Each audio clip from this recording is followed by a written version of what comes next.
Assalamualaikum warahmatullahi wabarakatuh. Salam sejahtera bagi kita semua. Shalom, Om Swastiastu, Namo Buddhaya, salam kebajikan. Puji syukur saya panjatkan kepada Tuhan Yang Maha Esa atas kebaikannya. Saya masih diberi kesehatan di kala pandemi COVID-19 kali ini, dan saya dapat menyelesaikan tugas rangkuman manajemen sumber daya manusia. Tidak lupa saya ucapkan terima kasih kepada Bapak Haji Sunarto, SE MSI, selaku dosen pembimbing mata pelajaran manajemen sumber daya manusia. Perkenalkan, nama saya Samuel Sutrisno Santoso, NPM 1911 1001 3443 186, Prodi Manajemen Malam semester 3. Saya akan membacakan hasil rangkuman saya, yaitu sumber daya manusia merupakan elemen utama organisasi dibandingkan dengan elemen lain seperti modal, teknologi, dan uang, sebab manusia itu sendiri yang mengendalikan yang lain. Manusia memilih teknologi, manusia yang mencari modal, manusia yang menggunakan dan memeliharanya. Di samping manusia dapat menjadi salah satu sumber keunggulan bersaing dan sumber keunggulan bersaing yang langgeng. Oleh karena itu, pengelolaan sumber daya manusia dalam organisasi menjadi suatu hal yang sangat penting.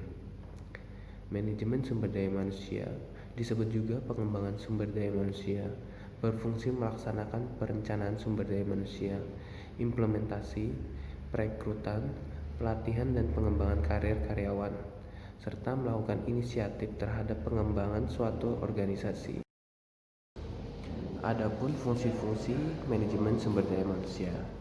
Yang pertama, perencanaan sumber daya manusia.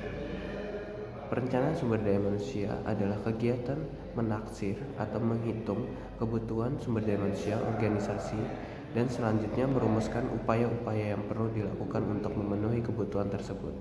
Upaya tersebut mencakup kegiatan menyusun dan melaksanakan rencana agar jumlah dan kualifikasi personil yang diperlukan itu tersedia pada saat posisi yang tepat sesuai dengan tuntutan organisasi. Kemudian ada analisis pekerjaan. Analisis pekerjaan adalah suatu proses menjelaskan dan mencatat tujuan-tujuan pekerjaan, kewajiban dan tanggung jawab utama pekerjaan tersebut dalam kondisi di mana pekerjaan itu harus dikerjakan. Analisis pekerjaan merupakan bagian dari perencanaan sumber daya manusia yang membantu menjelaskan spesifikasi pekerjaan dan spesifikasi kompetensi serta karakteristik kepribadian yang tepat untuk mengerjakan pekerjaan itu. Terus ada rekrutmen pegawai.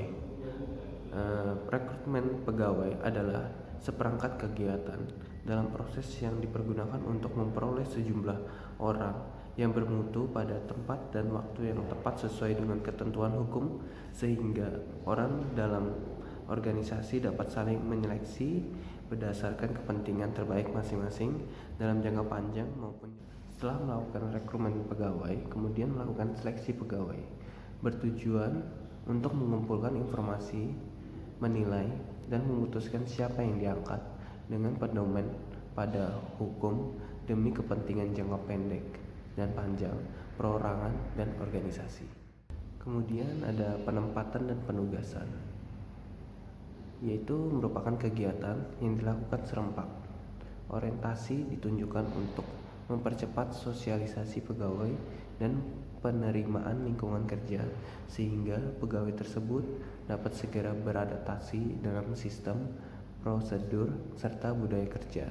Penempatan dan penugasan adalah keputusan kepegawaian yang berasaskan the right man on the right job. Fungsi kompensasi adalah apa yang diterima pegawai karena ia telah memberikan kontribusi pikiran, perhatian, kemampuan, dan kinerjanya terhadap organisasi. Kompensasi terdiri dari hal berupa uang dan bukan uang. Kompensasi sangat penting untuk memperoleh, memelihara, dan mempertahankan angkatan kerja yang produktif. Terus ada fungsi penilaian kinerja, yaitu suatu proses pertimbangan kinerja pegawai pada masa lalu dan sekarang yang dikaitkan dengan latar belakang lingkungan kerjanya serta memperlihatkan potensi yang dimiliki pegawai tersebut bagi kepentingan organisasi di masa yang akan datang. Penilaian bertujuan membantu pegawai yang bersangkutan mencapai hasil bagi dirinya sendiri dan organisasi. Kemudian ada fungsi pengembangan karir. Pengembangan karir adalah proses mencermati potensi, kemampuan, kinerja, dan komitmen pegawai untuk diposisikan dalam struktur organisasi secara tepat. Kemudian hasil rangkuman saya mengenai manajemen sumber daya manusia. Kurang lebihnya saya mohon maaf. Jika ada kekurangan, mohon dimaafkan. Jika Anda suka dengan hasil rangkuman saya, silakan pencet tombol like. Dan sebelum berakhirnya video ini, saya ingin mengucapkan terima kasih sebesar-besarnya kepada Bapak Dosen Haji Sunarto SEMSI yang dikala pandemi COVID-19 ini Bapak masih terus semangat dan meluangkan waktunya untuk mengajar kami. Terima kasih Pak. Selamat tinggal semester 3 dan sampai jumpa di semester berikutnya. Bye-bye.